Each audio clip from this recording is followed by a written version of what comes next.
40 years ago to this day, on June 6, 1984, after days of attacks by the Indian Army, where an untold number of Sikhs were killed, the Indian government sent tanks into the Darbar Sahib complex, which then fired upon the sovereign seat of the Sikh people, the Akal Takht Sahib, killing everyone inside. The army went into the Darbar Sahib complex, not to eliminate a political figure or a political movement, but to suppress the culture of a people, to attack their heart, to strike a blow at their spirit and self-confidence. These are the words of Dr. Joyce Pettigrew on why the Indian government decided to attack the Darbar Sahib complex. And their goal to attempt to break our spirit becomes incredibly evident when we look at the following pictures. Here is a picture of an Indian soldier posing in front of the Akal Takht Sahib soon after it was fired upon.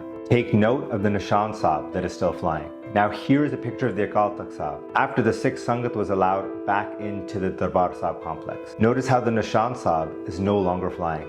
The removal of the Nishan Sahib by the Indian Army was the Indian government's attempt to demonstrate that they thought they had conquered the Sikh people. You don't remove flags from places that you're trying to liberate. You remove them from places that you're trying to subjugate. Yet 40 years later, the Nishan Sahib still flies proudly at the Darbar Sahib complex, at the Akal Takht Sahib, and at gurdwaras across the world.